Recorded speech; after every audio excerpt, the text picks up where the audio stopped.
नमस्कार, welcome back to my channel. तर आज आहे रविवार आणि दरवेळेला तेच मटन तेच चिकन खाऊन कंटाळा आलाय। सो म्हटलं आज आपण बनवूया मटन बिर्याणी। तर मटन बिर्याणी बनवण्यासाठी मटन जे आहे आधी 2 ते 3 तास मॅरिनेट करावं लागतं। तर आता आपण मॅरिनेशन बघणार आहोत कसं करायचं ते। तर चला, तर इथे मटन आहे, तुम्ही बघताय।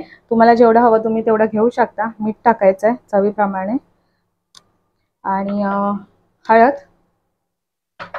त्याचप्रमाणे इथे काश्मीरी लाल मिरची, तुम्हाला जितकं हवं आहे त्या तिखट हवं आहे त्याप्रमाणे इथे मी 3 चमचे टाकते।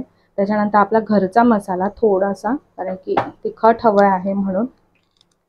तर इथे आणि आता आपण वापरणार आहोत फ्रेश आलं लसूण पेस्ट। शक्यतो थोडी फ्रेशच वापरा, कारण की त्याचा वास हे होतो भरपूर। त्याच्यानंतर हिरवी मिरची, हिरव्या मिरचीचा ठेचा वापरला तरी चालेल। कोथिंबीर भरपूर सारी, इथे मी लिंबू घेते, अर्ध लिंबू घ्यायचं। जसं मटन असेल त्याप्रमाणे तुम्ही क्वांटिटी आहे सगळ्याची ती कमी जास्त करू शकता। त्याचप्रमाणे इथे हे घरकुल मटन मसाला तुम्ही बघताय, त्याचं मी हे 2 पॅकेट्स टाकणार आहे। तुमच्याकडे नसेल, तुमच्याकडे जो अवेलेबल असेल तो वापरा। माझ्याकडे सध्या हा अवेलेबल आहे त्याच्यामुळे मी हाच वापरते। चमचा धने जिरे पावडर, ते थोडीशी कसुरी मेथी घ्यायची आणि दही।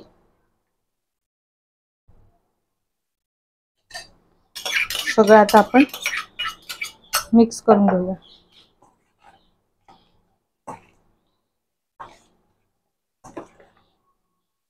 माझ्याकडे तळलेला कांदा आहे तो पण घालते, तुम्हाला टाकायचं असेल टाकू शकता, नाही टाकला तुमची मर्जी। आणि हे पुन्हा व्यवस्थित मिक्स करूया।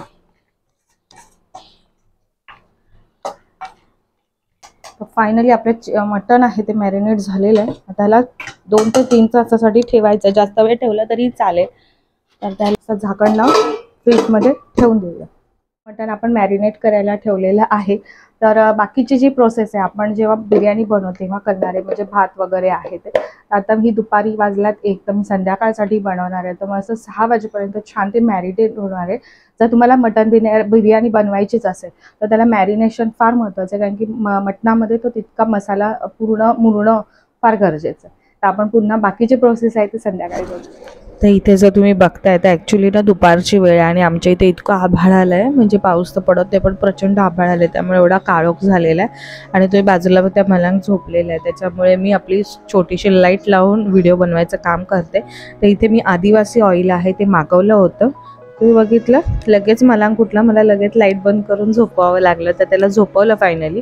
तर इथे मी आदिवासी ऑइल आहे ते मी बघितलं, भेटलं, एवढी ॲडव्हर्टाईज चालली आहे बघूया। तर 490, तर म्हटलं चला आपण लावून बघूया, जरा आपलं काही केसांमध्ये फरक पडला तर चांगलाच आहे। मला केस थोडे लांब वाढवायचे आहेत आता, आणि हेअरफॉल, मेन तर हेअरफॉल आहे त्याच्यासाठी मी ते मागवलं होतं। तर इथे मी फक्त रूट्सना सगळं ऑइल लावून घेते हेअर्सना। पण एक आहे की इतकं ते चिकट नाही, जसं आपण पॅराशूट किंवा असे बाकीचे जे ऑइल लावतो तेव्हा असं चिकटपणा खूप जाणवतं, ह्याच्यामध्ये फार कमी जाणवतं। आणि वास थोड्यापैकी म्हणजे नॉर्मल आहे एकदम, पण असं उग्र वगैरे वास नाही आहे। तर हे आदिवासी ऑइल मी आता वापरते आणि मी खरंच याचा तुम्हाला रिव्ह्यू नक्कीच देईल 1-2 ते 3 महिन्यानंतर। ह्या लोकांनी काहीतरी 6 महिन्याच्या हिशोबाने मग सांगितलेलं आहे, 6 महिन्यात तरी वापरलं पाहिजे असं। तर इथे मी ऑइल लावून घेते। आफ्टर डिलेवरी हेअरफॉल हा सगळ्या बायकांचा प्रॉब्लेम होऊन जातो, तर मी फक्त तेलच नाही लावते, तर मी याच्यासोबत औषधसुद्धा घेते। ॲब्सोल्यूट वुमन म्हणून टॅबलेट आणि बायोटिन वगैरे 2 गोळ्या खाते, म्हणजे जेव्हा लक्षात येतं तेव्हा खाते, पण मी खाते। तर त्याच्याने हेअरफॉल थोडा कमी होतो, कारण की सगळे विटॅमिन्स वगैरे आपल्या पोटात जातात त्याच्यामुळे। तुम्ही हे समोर जे बघताय ना, ही हेअरलाईन माझी ॲक्च्युली कमी झालेली आहे। तर मलाही माझ्या आईने ते लक्षात आणून दिलं की ते केस तिकडचं कमी झाले, तर मे बी इतका हेअरफॉल झालेला म्हणजे होतोच डिलेवरीनंतर। सो म्हटलं चला तिथे न्यू केस आले तर बरंच आहे, सो तिथेही थोडंसं मी तेल लावून चांगला मसाज केलेला आहे। लेट्स सी, होप आहेत भरपूर आदिवासी ऑइलकडून, तर बघूया काय होतं आहे ते।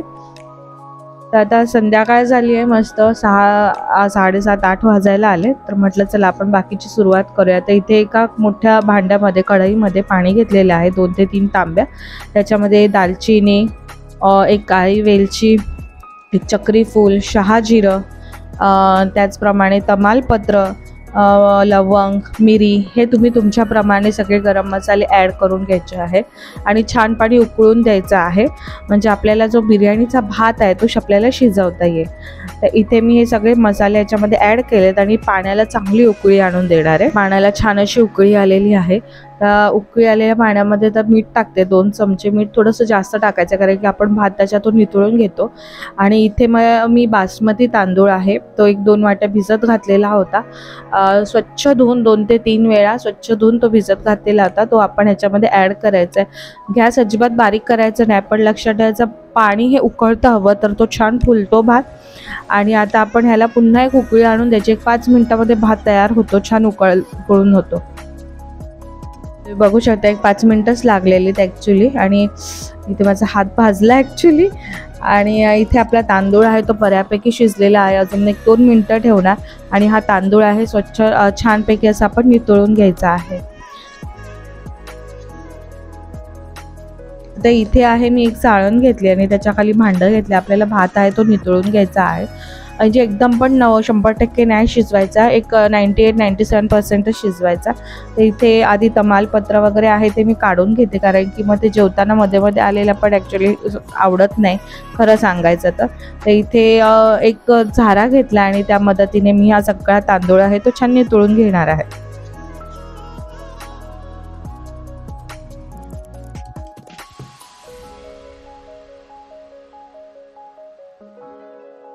आता इथे तांदूळ आहे छान नितळून घेतलेला आहे. आता आपण मटण शिजवायला घेऊया. तर नितळलेला तांदूळ बाजूला ठेवायचा. आता आपण ऑलरेडी मटण आहे ते मॅरिनेट केलं होतं, त्याच्यामध्ये तिखट मसाले ते सगळं टाकलेलं होतं. आता इथे कुकर घेतलेला आहे, कुकरमध्ये थोडंसं तेल घातलं आहे आणि आपण जे मॅरिनेट केलेलं मटण आहे ते त्याच्यामध्ये ॲड करायचं आहे. आणि थोडंसं पाणी पडलं त्याच्यामध्ये आणि चांगलं तेल उडलं चंगावर.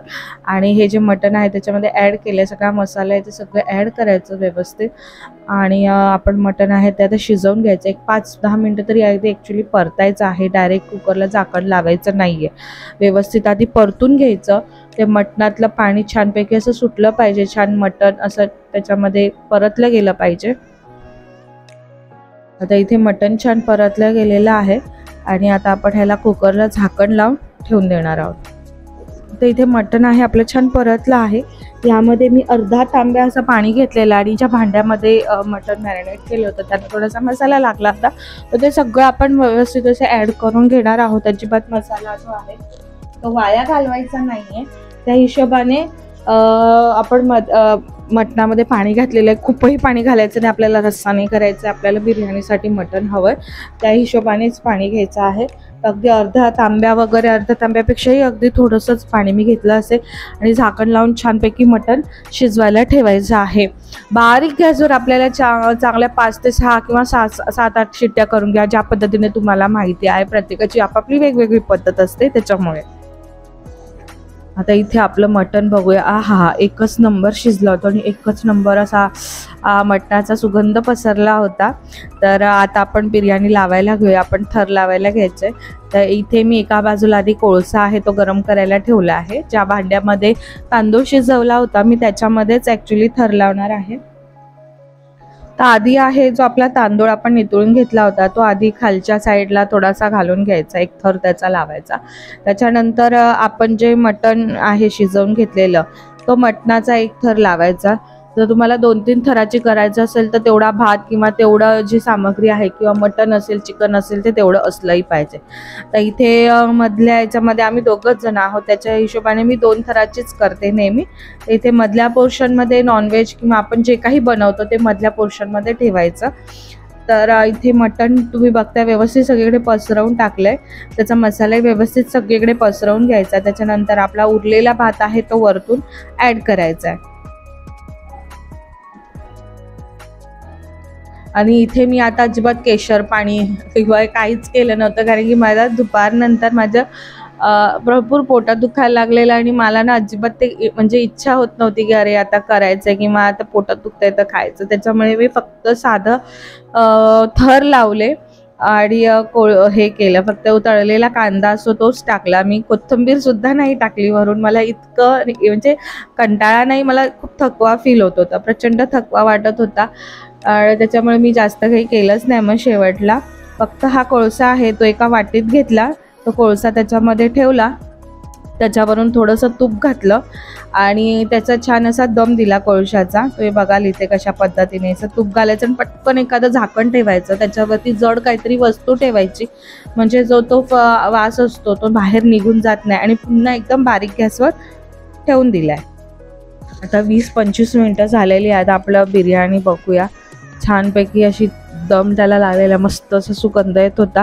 गॅस बंद करायचा आणि फक्त चेक करून ना पुन्हा ठेवून द्यायचा. जोपर्यंत तो नॉर्मल थोडा थंड होत नाही ना तोपर्यंत स्वतःहून अजिबात तो उघडायचा नाही. त्याची वाफ जाऊन द्यायची नाही, लगेचच एक 15-20 मिनिटांनी खोलायचं. तर इथे आहे, तुम्ही बघताय तर जेवायला घेतो. ऑलमोस्ट 9:30-10 वाजायला आले. तर इथे व्यवस्थित मस्त अशी बिर्याणी आहे ती झालेली आहे. तांदूळ मस्त असं सुटसुटीत झाला होता, मटण छान शिजलं होतं आणि एकच नंबर बिर्याणी लागत होती. म्हणजे बोलतात ना, मी पण पहिल्यांदाच केली खरं तर, म्हणजे पहिल्यांदा किंवा दुसऱ्यांदा केली असेल, किंवा आपल्याला नॉर्मली चिकन बिर्याणी हेच जास्त आवडतं. तर मटन बिर्याणी मी एकदा केली होती, मला इतकी आवडली नाही. तरी पण म्हटलं चला ह्यावेळेला करून बघूया, आणि ही एकच नंबर लागली, एकच नंबर झाली होती गाईज. बाकीचं मी काही डेकोरेशन मटेरियल टाकलेलं नाही, कोथिंबीर वगैरे काही टाकलेलं नाही. तुम्ही नक्की टाकू शकता आणि नक्की टाकाच. ॲक्च्युली मला माझ्या तब्येतीमुळे मी नाही टाकलं, कंटाळा केला. सो ही आजचा असा संडे मस्त छान मटन बिर्याणीमध्ये गेलेला आहे. मुलांनीही मस्त एन्जॉय केला आहे संडे. आज त्याच्या काकांचा बड्डे वगैरे होता, त्याच्यामुळे मॅगडीमध्ये वगैरे जाऊन आलेली आहे मान्या. अशा पद्धतीने आजचा मस्त हा रविवार आहे संपलेला आहे. पोटात दुखत होतं तरी पण म्हटलं चला आपणच बनवले तर खाऊन बघायला पाहिजे. चॅनलला लाईक करा, शेअर करा आणि नक्की सबस्क्राईब करा. बाय.